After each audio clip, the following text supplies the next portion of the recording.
द्वेष करने वाले का जी नहीं भरता। पांडवों के वनवास के दिनों में कई ब्राह्मण उनके आश्रम गए थे। वहां से लौटकर वे हस्तिनापुर पहुंचे और धृतराष्ट्र को पांडवों के हालचाल सुनाए।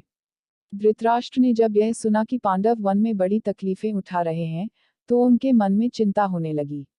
लेकिन दुर्योधन और शकुनी कुछ और ही सोचते थे। कर्ण और शकुनी दुर्योधन की चापलूसी किया करते थे, किंतु दुर्योधन को भला इतने से संतोष कहाँ होता। वह कर्ण से कहता, कर्ण, मैं तो चाहता हूं कि पांडवों को मुसीबतों में पड़े हुए अपनी आंखों से देखूं।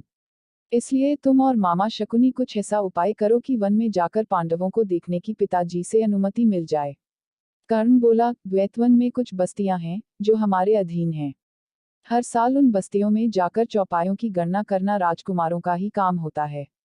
बहुत समय से यह प्रथा चली आ रही है, इसलिए उस बहाने हम पिताजी की अनुमति आसानी से प्राप्त कर सकते हैं। कर्ण अपनी बात पूरी तरह से कह भी न पाया था कि दुर्योधन और शकुनी मारे खुशी के उछल पड़े। राजकुमारों ने भी धृतराष्ट्र से आग्रहपूर्वक प्रार्थना की कि वह इसकी अनुमति दे दें, किंतु धृतराष्ट्र न माने। दुर्योधन ने विश्वास दिलाया कि पांडव जहां होंगे वहां वे सब नहीं जाएंगे और बड़ी सावधानी से काम लेंगे। विवश होकर धृतराष्ट्र ने अनुमति दे दी।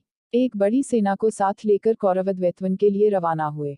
दुर्योधन और कर्ण फूले नहीं समाते थे। उन्होंने पहुंचने पर अपने डेरे ऐसे स्थान पर लगाए जहां से पांडवों का आश्रम 4 कोस की दूरी पर ही था। गंधर्वराज चित्रसेन भी अपने परिवार के साथ उसी जलाशय के तट पर डेरा डाले हुए था। दुर्योधन के अनुचर जलाशय के पास गए और किनारे पर तंबू गाड़ने लगे। इस पर गंधर्वराज के नौकर बहुत बिगड़े और दुर्योधन के अनुचरों की उन्होंने खूब खबर ली। वे कुछ न कर सके और अपने प्राण लेकर भाग खड़े हुए। दुर्योधन को जब इस बात का पता चला तो उसके क्रोध की सीमा न रही। वह अपनी सेना लेकर तालाब की ओर बढ़ा। वहां पहुंचना था कि गंधर्वों और कौरवों की सेनाएं आपस में भिड़ गईं। घोर संग्राम छिड़ गया। यहाँ तक कि कर्ण जैसे महारथियों के भी रथ और अस्त्र चूर चूर हो गए और वे उल्टे पांव भाग खड़े हुए। अकेला दुर्योधन लड़ाई के मैदान में अंत तक डटे रहा। गंधर्वराज चित्रसेन ने उसे पकड़ लिया। फिर रस्सी से बांधकर उसको अपने रथ पर बैठा लिया और शंख बजाकर विजय घोष किया। जब युधिष्ठिर ने सुना कि दुर्योधन व उसके साथी अपमानित हुए हैं, तो उसने गंभीर स्वर में कहा, भाई भीमसेन, ये हमारे ही कुटुंबी हैं।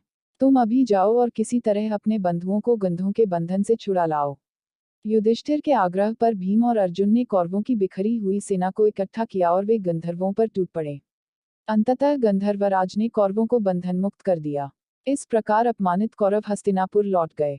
पांडवों के वनवास के समय दुर्योधन की तो इच्छा राजसूय यज्ञ करने की थी, किंतु पंडितों ने कहा कि धृतराष्ट्र और युधिष्ठिर के रहते उसे राजसूय यज्ञ करने का अधिकार नहीं है। तब ब्राह्मणों की सलाह मानकर दुर्योधन ने वैष्णव नामक यज्ञ करके ही संतोष कर लिया। इसी समय की बात है कि महर्षि दुर्वासा अपने 10,000 शिष्यों को साथ लेकर दुर्योधन के राजभवन में पधारे। दुर्योधन के सत्कार से ऋषि बहुत प्रसन्न हुए और कहा, वत्स, कोई वर चाहो तो मांग लो। दुर्योधन बोला, मुनिवर, प्रार्थना यही है कि जैसे आपने शिष्यों समेत अतिथि बनकर मुझे अनुग्रहित किया है, वैसे ही वन में मेरे भाई पांडवों के यहाँ जाकर उनका भी सत्कार स्वीकार करें और फिर एक छोटी सी बात मेरे लिए करने की कृपा करें। वह यह है कि आप अपने शिष्यों समेत ठीक ऐसे समय युधिष्ठिर के आश्रम में जाएं, जब द्रौपदी पांडवों एवं उनके परिवार को भोजन करा चुकी हों और जब सभी लोग आराम से बैठे विश्राम कर रहे हों। और उन्होंने दुर्योधन की प्रार्थना तुरंत मान ली। दुर्वासा ऋषि अपने शिष्यों के साथ युधिष्ठिर के आश्रम में जा पहुंचे। युधिष्ठिर ने भाइयों समेत ऋषि की बड़ी आवभगत की और उनका सत्कार किया। कुछ देर बाद मुनि ने कहा, अच्छा, हम सब अभी स्नान करके आते हैं, तब तक भोजन तैयार करके रखना। कहकर दुर्वासा शिष्यों समेत नदी पर स्नान करने चले गए। वनवास के प्रारंभ में युधिष्ठिर से प्रसन्न होकर सूर्य ने उन्हें एक अक्षय पात्र प्रदान किया था और कहा था कि 12 बरस तक इसके द्वारा मैं तुम्हें भोजन दिया करूंगा। इसकी विशेषता यह है कि द्रौपदी हर रोज चाहे जितने लोगों को इस पात्र में से भोजन खिला सकेगी, परंतु सबके भोजन कर लेने पर जब द्रौपदी स्वयं भी भोजन कर चुकेगी, तब इस बर्तन की यह शक्ति अगले दिन तक के लिए लुप्त हो जाएगी। जिस समय दुर्वासा ऋषि आए, उस समय सभी को खिला पिलाकर द्रौपदी भी भोजन कर चुकी थी। इसीलिए सूर्य का अक्षय पात्र उस दिन के लिए खाली हो चुका था। द्रौपदी बड़ी चिंतित हो उठी और कोई सहारा न पाकर उसने परमात्मा की शरण ली। इतने में श्री कृष्ण कहीं से आ गए और सीधे आश्रम के रसोई घर में जाकर द्रौपदी के सामने खड़े हो गए। बोले, बहन कृष्णा, बड़ी भूख लगी है, कुछ खाने को दो। द्रौपदी और भी दुविधा में पड़ गई। कृष्ण बोले, जरा लाओ तो अपना अक्षय पात्र, देखे कि उसमें कुछ है भी या नहीं।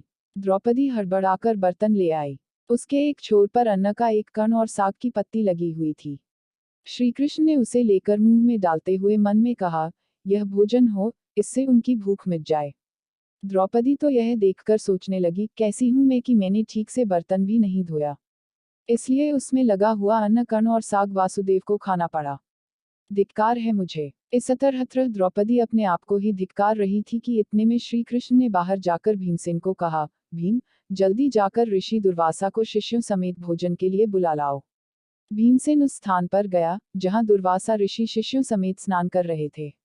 नजदीक जाकर भीमसेन देखता क्या है कि दुर्वासा ऋषि का सारा शिष्य समुदाय स्नान करके भोजन भी कर चुका है।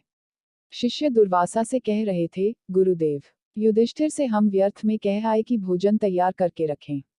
हमारा तो पेट भरा हुआ है, हमसे उठा भी नहीं जाता।